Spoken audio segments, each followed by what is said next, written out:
चलिए देखते हैं उत्तर प्रदेश की 25 फटाफट बड़ी खबरों को। पेट्रोल डीजल फिर महंगे, नायरा एनर्जी ने बढ़ाए दाम। मिडिल ईस्ट में बढ़ते तनाव के बीच पेट्रोल और डीजल की कीमतों में इजाफा हो गया है। आगरा में नायरा एनर्जी के पेट्रोल पंपों पर पेट्रोल 5 रुपए प्रति लीटर और डीजल 3 रुपए प्रति लीटर महंगा कर दिया गया है। नई दरें तुरंत लागू कर दी गई हैं, जिससे आम लोगों पर महंगाई का बोझ और बढ़ सकता है। फिलहाल इंडियन ऑयल और भारत पेट्रोलियम ने अपने दाम नहीं बढ़ाए हैं, लेकिन निजी कंपनी नायरा एनर्जी के इस फैसले के बाद सरकारी कंपनियां भी आने वाले दिनों में कीमतों में बदलाव कर सकती हैं। 277 करोड़ पौधारोपण से हरित बनेगा उत्तर प्रदेश। उत्तर प्रदेश को हरा भरा बनाने की दिशा में सरकार का बड़ा अभियान जारी है। मुख्यमंत्री योगी आदित्यनाथ के नेतृत्व में अब तक 242 करोड़ से अधिक पौधे लगाए जा चुके हैं। इस वर्ष के अंत तक यह आंकड़ा 277 करोड़ पार करने का लक्ष्य रखा गया है। वन विभाग ने वर्ष 2026 के मानसून सीजन में 35 करोड़ पौधे लगाने की योजना बनाई है। इन प्रयासों से प्रदेश के वन क्षेत्र में उल्लेखनीय वृद्धि हुई है। हाल ही में वाराणसी में 1 घंटे के अंदर रिकॉर्ड पौधारोपण कर प्रदेश ने नया कीर्तिमान भी स्थापित किया। यूपीटीईटी 2026 में बड़ा बदलाव, अब ईडब्ल्यूएस अभ्यर्थियों को भी मिलेगा आरक्षण। यूपीटीईटी 2026 में इस बार महत्वपूर्ण बदलाव किया गया है। पहली बार आर्थिक रूप से कमजोर वर्ग ईडब्ल्यूएस के अभ्यर्थियों को भी आरक्षण का लाभ मिलेगा। उत्तर प्रदेश शिक्षा सेवा चयन आयोग ने 20 मार्च को जारी गाइडलाइंस में स्पष्ट किया कि अब ईडब्ल्यूएस वर्ग को अन्य आरक्षित श्रेणियों की तरह सुविधा दी जाएगी। पहले इन अभ्यर्थियों को सामान्य वर्ग में गिना जाता था, जिसके कारण उन्हें ज्यादा अंक लाने पड़ते थे। नए नियम से अब प्रतियोगिता अधिक संतुलित होगी और ईडब्ल्यूएस अभ्यर्थियों को राहत मिलेगी।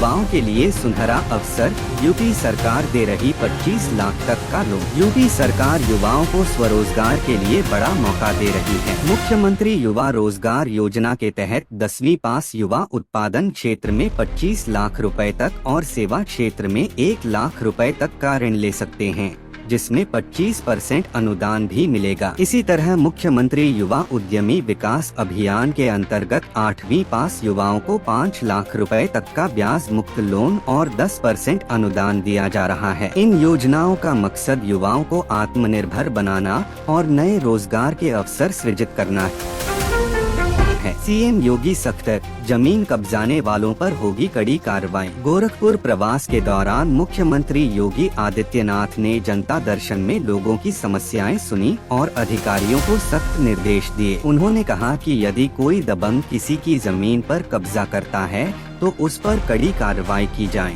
किसी को भी बख्शा न जाए। मुख्यमंत्री ने अधिकारियों से हर शिकायत का त्वरित और संतोषजनक निस्तारण सुनिश्चित करने को कहा। उन्होंने जनता को आश्वासन दिया कि सरकार हर समस्या पर संवेदनशीलता के साथ प्रभावी कार्यवाही करेगी।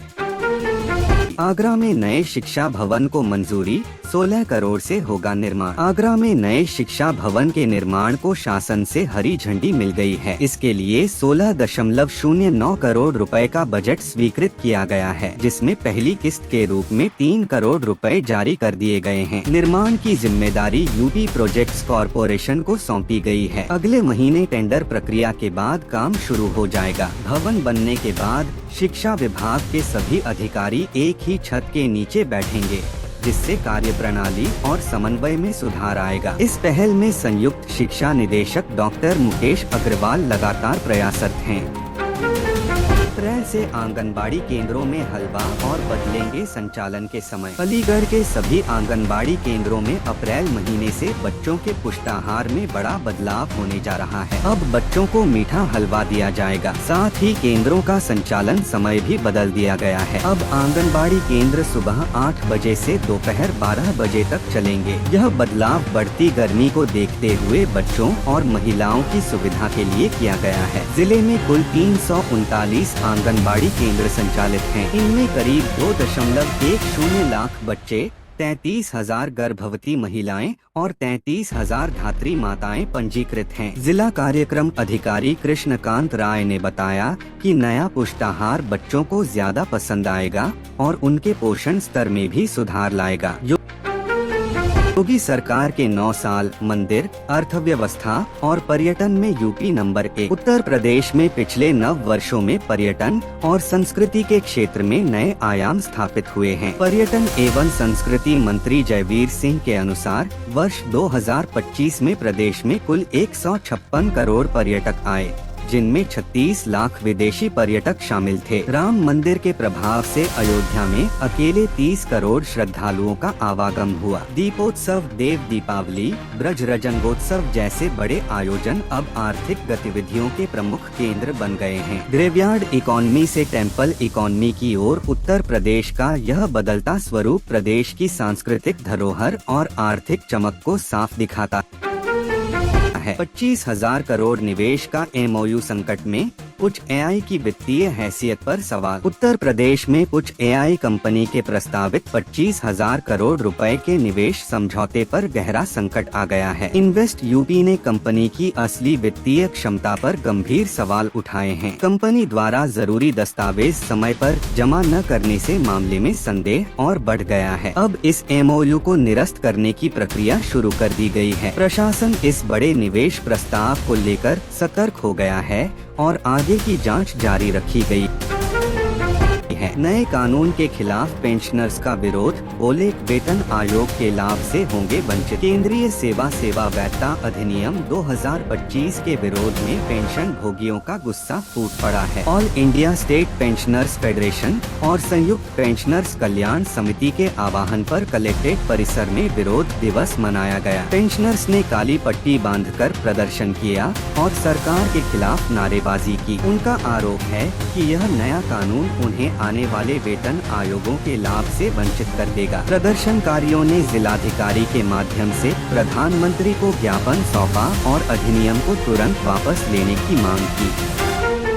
अखिलेश यादव का तंज, यूपी में LPG का मतलब अब लापता गए। उत्तर प्रदेश में LPG सिलेंडर की किल्लत और लंबी लाइनों को लेकर सपा अध्यक्ष अखिलेश यादव ने भाजपा सरकार पर तीखा हमला बोला। उन्होंने कहा कि यूपी में अब LPG का मतलब है लापता गैस। भाजपा ने लोगों को लाइनों में खड़ा करने के अलावा और क्या किया है? अखिलेश यादव ने यह टिप्पणी बृहस्पतिवार को सपा मुख्यालय में मीडिया से बातचीत के दौरान की। उन्होंने सरकार की तैयारी पर सवाल उठाते हुए कहा कि अब 14 किलो के सिलेंडर की जगह 10 किलो की गैस आ रही है, लेकिन उससे भी ज्यादा पैसे लिए जा रहे हैं।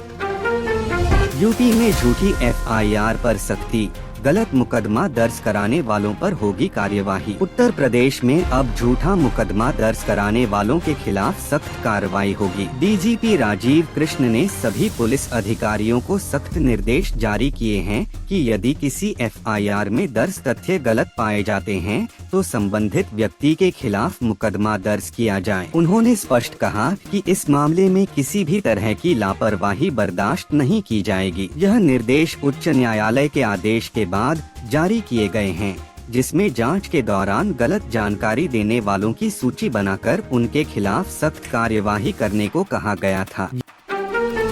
यूपी पंचायत चुनाव से पहले बड़ा एक्शन, बहराइच में 97,000 से ज्यादा डुप्लीकेट वोटर हटाए गए। उत्तर प्रदेश के बहराइच जिले में पंचायत चुनाव की तैयारियों के बीच बड़ा कदम उठाया गया है। मतदाता सूची के सत्यापन के दौरान 97,731 डुप्लीकेट वोटर्स के नाम सूची से हटा दिए गए हैं। राज्य निर्वाचन आयोग की ओर से उपलब्ध कराई गई सूची में एक ही नाम और पते पर लाखों संदिग्ध प्रविष्टियां थीं। ब्लॉक स्तर के अधिकारियों BLO ने 1.5 महीने के कठिन परिश्रम के बाद इनका सत्यापन किया और डुप्लीकेट नाम हटाए। प्रशासन ने स्पष्ट किया कि 15 अप्रैल को मतदाता सूची का अंतिम प्रकाशन किया जाएगा। इस कार्यवाही को चुनाव प्रक्रिया को पारदर्शी और निष्पक्ष बनाने की दिशा में महत्वपूर्ण कदम माना जा रहा है। लखीमपुर खीरी में बनेगी टेंट सिटी, शारदा बैराज बनेगा wellness tourism hub. Uttar Pradesh के लखीमपुर खीरी जिले में स्थित शारदा बैराज को वेलनेस टूरिज्म हब के रूप में विकसित किया जाएगा। Uttar Pradesh eco tourism development board की ओर से 2.67 एकड़ क्षेत्र में निजी भागीदारी से टेंट सिटी बसाई जाएगी। इसके लिए निविदा प्रक्रिया शुरू कर दी गई है। पर्यटन मंत्री जयवीर सिंह ने बताया कि यह परियोजना पर्यटकों को प्रकृति के बीच एक अनोखा और यादगार अनुभव प्रदान करेगी। तहसील सदर के ग्राम कोठिया के पास बनने वाली यह टेंट सिटी आधुनिक सुविधाओं से सुसज्जित होगी और प्रदेश के पर्यटन क्षेत्र को नई पहचान देने में अहम भूमिका निभाएगी। कानपुर में रामनवमी पर हाई अलर्ट, 45 जुलूसों पर ड्रोन से निगरानी। कानपुर में रामनवमी के मौके पर सुरक्षा व्यवस्था को लेकर पुलिस पूरी तरह अलर्ट मोड पर है। सेंट्रल जोन में निकलने वाले 45 बड़े जुलूसों के लिए विशेष इंतजाम किए गए हैं। डीसीपी सेंट्रल अतुल श्रीवास्तव ने बताया कि पर्व को शांतिपूर्ण तरीके से मनाना प्राथमिकता है। जुलूस मार्गों का पहले से निरीक्षण कर बिजली के तारों और पेड़ों की बाधाएं हटा दी गई हैं। संदिग्ध गतिविधियों पर नजर रखने के लिए ड्रोन कैमरे और सीसीटीवी का इस्तेमाल किया जाएगा। पुलिस और प्रशासन की टीमें लगातार निगरानी कर रही हैं ताकि कोई अप्रिय घटना न हो। कानपुर में निजी स्कूलों पर सख्ती, फीस बढ़ोतरी 5% तक सीमित। कानपुर में निजी स्कूलों के लिए नए सख्त नियम जारी कर दिए गए हैं। DIOS डॉक्टर संतोष कुमार राय ने साफ कहा कि कोई भी स्कूल फीस में 5% से अधिक बढ़ोतरी नहीं कर सकेगा। साथ ही छात्रों को किसी विशेष दुकान से किताबें या यूनिफॉर्म खरीदने के लिए बाध्य नहीं किया जाएगा। नियम तोड़ने पर सजा भी सख्त होगी। पहली बार 1 लाख रुपए, दूसरी बार 5 लाख रुपए का जुर्माना और तीसरी बार स्कूल की मान्यता रद्द करने तक की कार्रवाई हो सकती है। फीस केवल किश्तों में ही ली जाएगी और हर भुगतान पर रसीद देना अनिवार्य होगा। यूपी पुलिस भर्ती में 912 अभ्यर्थियों का अंतिम चयन परिणाम जारी। प्रदेश पुलिस भर्ती एवं प्रोन्नति बोर्ड ने उप निरीक्षक सी और सहायक उप निरीक्षक ASI पदों की भर्ती 2023 का अंतिम चयन परिणाम जारी कर दिया है। 2 नवंबर को हुई लिखित परीक्षा के आधार पर कुल 912 अभ्यर्थियों का चयन किया गया है, जिसमें 178 महिला अभ्यर्थी शामिल हैं। चयन प्रक्रिया में आरक्षण नियमों और मेरिट का पूरा ध्यान रखा गया। बोर्ड ने चयनित अभ्यर्थियों की सूची अपनी आधिकारिक वेबसाइट पर शनिवार को जारी कर दी। अभ्यर्थी uppbpb.gov.in पर जाकर अपना परिणाम आसानी से देख सकते हैं। नोएडा इंटरनेशनल एयरपोर्ट तैयार, 3.9 किमी रनवे पर एक साथ उड़ान और लैंडिंग। नोएडा इंटरनेशनल एयरपोर्ट जेवर का उद्घाटन 28 मार्च को प्रधानमंत्री नरेंद्र मोदी करने जा रहे हैं। पहले चरण का निर्माण कार्य पूरा हो चुका है और 3.9 किलोमीटर लंबा अत्याधुनिक रनवे तैयार है। इस रनवे पर विमान एक साथ उड़ान भरने और लैंडिंग करने में सक्षम होंगे। 45 मीटर चौड़े रनवे पर कैट 3 ILS तकनीक का इस्तेमाल किया गया है, जिससे खराब मौसम में भी सुरक्षित संचालन संभव होगा। देश में अभी यह सुविधा केवल दिल्ली और मुंबई एयरपोर्ट पर उपलब्ध है। यह एयरपोर्ट क्षेत्र के विकास और कनेक्टिविटी को नई ऊंचाई देने वाला है। दूषित पानी से स्वास्थ्य बना खतरा, अलीगढ़ में बढ़ रहे गैस्ट्रो के मरीज। अलीगढ़ में फैक्ट्रियों और बूचड़खानों से निकलने वाला दूषित पानी अब लोगों की सेहत के लिए बड़ा खतरा बन गया है। मथुरा रोड और खैर मार्ग के आसपास इसी गंदे पानी से फसलों की सिंचाई हो रही है। इससे अनाज में लेड, कैडमियम और क्रोमियम जैसी खतरनाक भारी धातुएं पहुंच रही हैं। डॉक्टरों के अनुसार इसी वजह से गैस्ट्रो, लीवर डैमेज, किडनी और हृदय संबंधी बीमारियों के मरीज तेजी से बढ़ रहे हैं। स्थिति इतनी गंभीर है कि इलाके में हर दूसरा व्यक्ति पेट की समस्या से जूझ रहा है, जिससे स्थानीय लोगों में चिंता बढ़ गई है। रोहिलखंड विश्वविद्यालय में राहत, एमटेक फीस 400 रुपए कम, PhD में नए नियम लागू। बरेली के महात्मा ज्योतिबा फुले रोहिलखंड विश्वविद्यालय में हुई कार्य परिषद की बैठक में कई अहम फैसले लिए गए। एमटेक कोर्स की फीस में 400 रुपए की कमी कर दी गई है, जिससे छात्रों को बड़ी राहत मिलेगी। वहीं PhD कोर्स में UGC की नई गाइडलाइंस लागू करने का निर्णय लिया गया। बैठक में शिक्षकों की नियुक्ति, पदोन्नति और ऑनलाइन शिक्षा की फीस संरचना पर भी चर्चा हुई। साथ ही AI पॉलिसी 2026 के तहत विश्वविद्यालय को आर्टिफिशियल इंटेलिजेंस के क्षेत्र में उत्कृष्टता केंद्र बनाने की दिशा में पहल शुरू की गई। काशी विद्यापीठ के छात्रों को राहत, अब कॉलेज से ही मिलेगी डिग्री। महात्मा गांधी काशी विद्यापीठ से जुड़े विद्यार्थियों के लिए अच्छी खबर है। सत्र 2024 से 25 के स्नातक और परास्नातक पास छात्र छात्राओं को डिग्री लेने अब विश्वविद्यालय जाने की जरूरत नहीं पड़ेगी। वे अपने संबंधित कॉलेज में मात्र 200 रुपए शुल्क जमा करके वहीं से डिग्री प्राप्त कर सकेंगे। यह सुविधा वाराणसी समेत सोनभद्र, चंदौली, मिर्जापुर और भदोही जिलों के करीब 350 कॉलेजों के छात्रों को मिलेगी। इस फैसले से लगभग 8000 विद्यार्थियों को लाभ होगा और उनकी डिग्री प्राप्त करने की प्रक्रिया काफी आसान हो जाएगी। स्कूल की मनमानी से अभिभावक परेशान, कॉपी स्टेशनरी के दाम आसमान पर। नए शैक्षणिक सत्र की शुरुआत के साथ ही अभिभावकों पर आर्थिक बोझ बढ़ता जा रहा है। स्कूल द्वारा अधिकृत दुकानों पर कॉपीज और स्टेशनरी बाजार मूल्य से दोगुनी कीमत पर बेची जा रही हैं। नो डिस्काउंट की नीति के कारण अभिभावकों को मजबूरी में महंगे दाम चुकाने पड़ रहे हैं, जबकि बाजार में यही सामान सस्ते दामों और छूट पर आसानी से उपलब्ध है। अभिभावकों का कहना है कि स्कूल अब शिक्षा का केंद्र नहीं बल्कि व्यापार का माध्यम बनते जा रहे हैं, जिससे बच्चों की पढ़ाई कराना मुश्किल होता जा रहा है।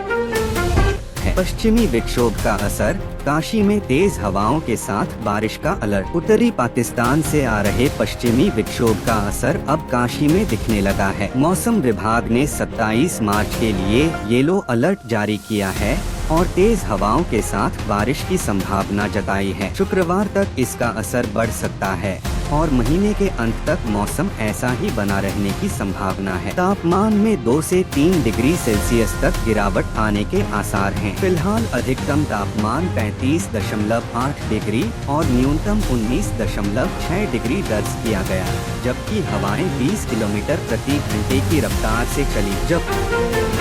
जवाहरलाल नेहरू कमर्शियल कॉम्प्लेक्स का होगा पुनर्विकास, नया लेआउट तैयार होगा। जवाहरलाल नेहरू कमर्शियल कॉम्प्लेक्स के पुनर्विकास को लेकर वाराणसी विकास प्राधिकरण (BDA) में अहम बैठक हुई। उपाध्यक्ष पूर्ण बोरा ने मौजूदा ढांचे और सुविधाओं की समीक्षा करते हुए अधिकारियों को नया और व्यवस्थित लेआउट तैयार करने के निर्देश दिए। यह लेआउट व्यापारियों के सुझावों और फीडबैक के आधार पर बनाया जाएगा। इसका उद्देश्य परिसर में व्यापारिक गतिविधियों को सुचारू बनाना तथा यातायात, पार्किंग और अन्य सुविधाओं को बेहतर करना है। इसके लिए विस्तृत योजना और डॉक्यूमेंटेशन भी तैयार किया जाएगा ताकि विकास कार्य योजनाबद्ध तरीके से लागू हो सके। तेजी से विकास के राह पर यूपी, काशी में बोले मंत्री सुरेश खन्ना। वाराणसी में योगी सरकार के 9 साल पूरे होने पर आयोजित 8 दिवसीय चित्र प्रदर्शनी का समापन हुआ। नाटी इमली स्थित भरत मिलाप मैदान में आयोजित इस कार्यक्रम में वित्त एवं संसदीय कार्य मंत्री सुरेश खन्ना ने कहा कि उत्तर प्रदेश अब देश के सबसे तेजी से विकसित होने वाले राज्यों में शामिल हो चुका है। उन्होंने मुख्यमंत्री योगी आदित्यनाथ के नेतृत्व में कानून व्यवस्था, निवेश और पारदर्शी प्रशासन में हुए सुधारों को इसकी बड़ी वजह बताया। मंत्री ने कहा कि इन प्रयासों से प्रदेश को नई पहचान और विकास की नई दिशा मिली है। यूपी में 1 से 30 अप्रैल तक संचारी रोग नियंत्रण अभियान, आशा वर्कर करेंगी घर घर दस्तक। उत्तर प्रदेश में 1 से 30 अप्रैल तक संचारी रोग नियंत्रण अभियान चलाया जाएगा। वहीं 10 से 30 अप्रैल तक दस्तक अभियान संचालित होगा। स्वास्थ्य विभाग के अपर मुख्य सचिव अमित कुमार घोष ने समीक्षा करते हुए निर्देश दिए कि सभी विभाग मिलकर अभियान को सफल बनाएं। आशा वर्कर घर घर जाकर लोगों को जागरूक करेंगी और हर परिवार के सदस्यों के आभा ID कार्ड बनाएंगी। स्कूलों में पोस्टर, प्रतियोगिताओं और रैलियों के जरिए बच्चों व अभिभावकों को भी जागरूक किया जाएगा ताकि बीमारियों से बचाव संभव हो सके। तो यह थी आज की 25 फटाफट बड़ी खबरें। अगर आपको न्यूज़ पसंद आई हो तो वीडियो को लाइक और शेयर जरूर करें। धन्यवाद।